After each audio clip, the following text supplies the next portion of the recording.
Start Mr. Grace towards the lift in 1 minute. Everything set at your end, Peacock? Definitely, sir. Mr. Lucas obtained young Mr. Grace's memoirs about 4 days ago. And he tells me that he's managed to unearth some magnificent background material with particular emphasis on the way young Mr. Grace has affected the lives of the members of this department. Well, young Mr. Grace will be coming up from the bargain basement. Good. And Mr. Lucas is set up in the boardroom to surprise him, so we'd better get up there with all speed, because then we can be ready to come in when we need it. No way! No way? I'm not going back there. They don't appreciate me. Does he get like this often? Yes, eventually he'll come around, but sometimes it takes days. I don't think we can wait that long. I don't care. I'm not working for those oafs anymore. They don't appreciate the effort I make. Huh. All I want is a little recognition. This could be a problem. Don't worry, I'll think of something.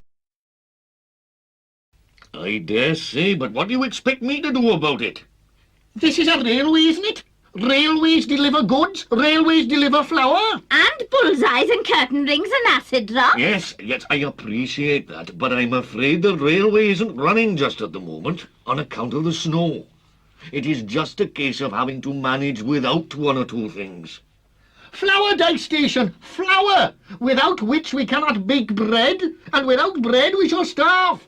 Oh, I hadn't thought of that before. Well, now you have, haven't you?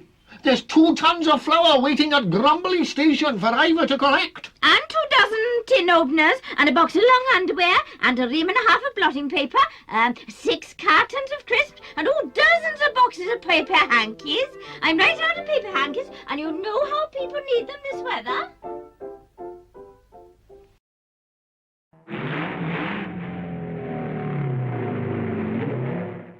Fantastic! 2 minutes and 6 seconds. That's the third fastest speed on record for that track. Right. But it's not fast enough. Speed, you're going to have to shave it by half a second.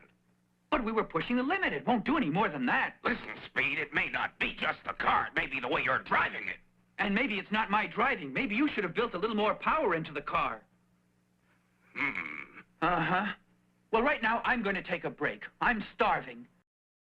So his friend had the mail, but she did not give it to him. And then he came to visit me. Said a lawyer would call and help. He said the wheels were in motion. But there was no motion.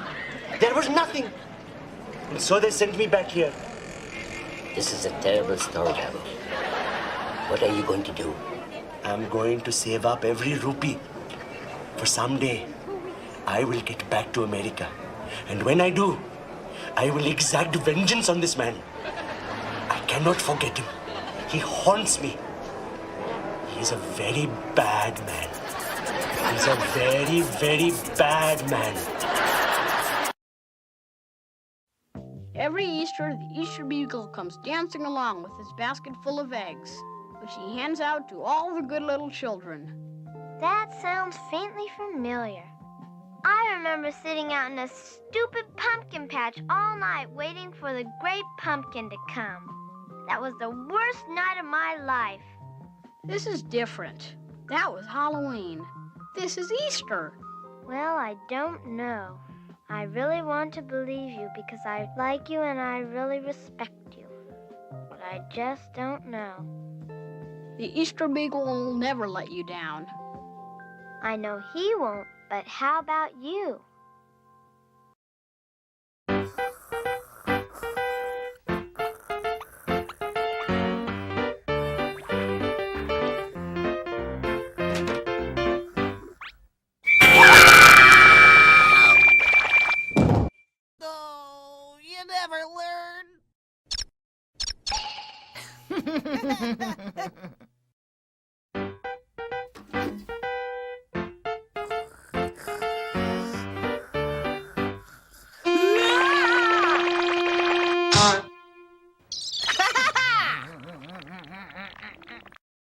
So you have the worst luck in the world! Who cares? No matter how bad things get, like really, really bad, you keep going. It's kind of ridiculous.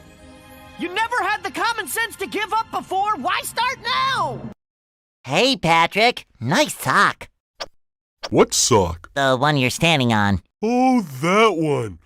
It's lost. Well, if that one's lost, where are your other socks? Oh, they're more lost. A bunch of robots came through here and stole my whole sock collection. I could use some help getting them back. Sure thing, Patrick. What are best friends for? Okay, then. For every 10 socks you bring back to me, I'll give you a golden turkey baster. You mean spatula? Bless you. At last you are here. Which of you is the doctor?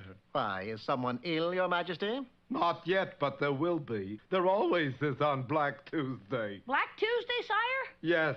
Once a year, merry old England breaks out in a rash of plagues and floods.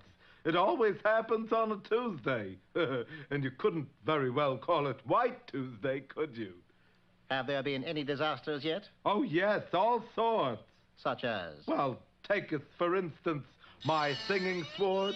Looks all right to me. Well, it may look as all right, but today it singeth flat. Mr. Nessie, I have endured your filth long enough. This welcome mat is a disgrace. It might as well say, go away. And these garbage cans. Other people manage to keep their trash inside the barrels, but not you. And if that wasn't bad enough, now you have gone mad with all this purple paint.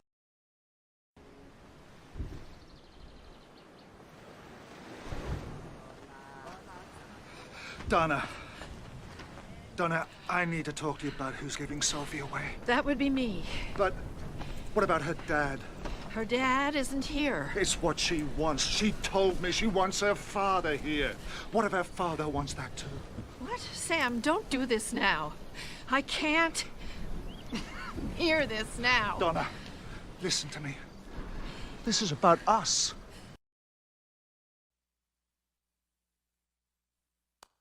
Has the video started? No, it's just the FBI warning. And after this, what? CIA warning? FDA? NRA? The NRA puts up a warning, I pay attention. But only the FBI gets one. It's almost gone. Uh-oh, it's about to begin. We better get out of here. I didn't get a chance to read the warning. It said, don't talk with your mouth full, or something. Oh. So I've been a voiceover coach for 24 years. It's a passion of mine. I don't let it overtake my whole life. I'm a part-time coach, but a few times a year I teach a class. And a lot of your viewers may know people like Yuri Lowenthal and his wife Tara Platt. They were some of my early students. Very proud of the success that they've enjoyed. I do try to make an even balance between teaching the craft of voiceovers, but also the business of it.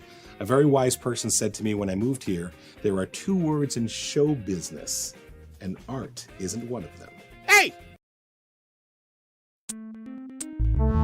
I keep telling you, dude, I ain't no snatcher or whatever. Now, would you please get me a doctor?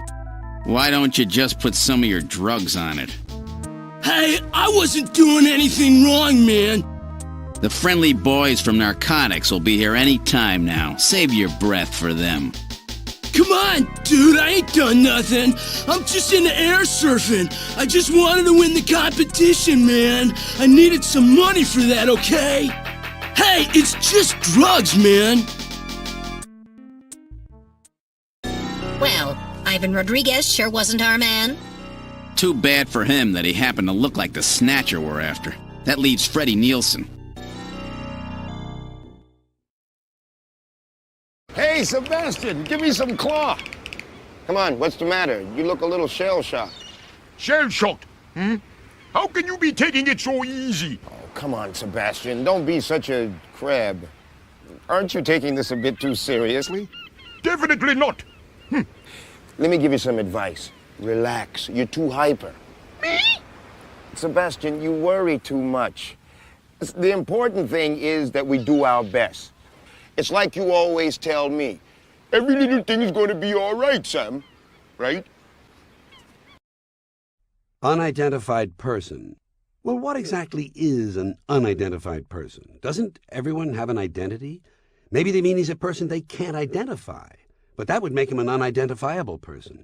I guess if nothing else, he could always be referred to as that guy we can't identify. When they say someone is not going to win any popularity contests, what popularity contests are they talking about? I've never heard of these contests. Where do they have them? And who wins? Whoever is winning these popularity contests can't be all that popular. You never hear about them. Hello there, Mr. Messier. Mr. Bump and I are getting ready for a huge birthday that's happening today. Come out and say hello, Mr. Bump. Hello? So what we're doing today is we're making a birthday cake for our friend Mr. Nutty, who came from the land down under. Don't start singing the song, please. And unlike the last time with Mr. Grumpy's birthday, I hired Mr. Bump to help with the cake baking, as I know he's very careful. Oh, you know, I'm also known as the careful one around these parts. We hope that Mr. Nutty will have the best birthday, and everyone will give best wishes. What's the whistling? I'm not sure. How much baking soda did you add onto the cake? 4 pounds? What? I thought I told you 4 cups! Miss Helpful's book wasn't good at telling me between cups and pounds! She's gonna blow!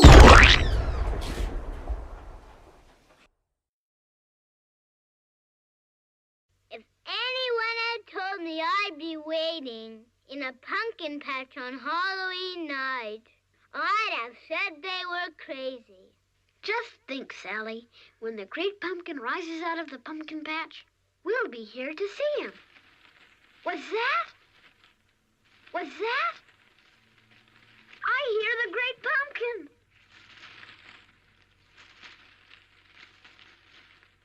There he is! There he is! It's the great pumpkin! He's rising up out of the pumpkin patch!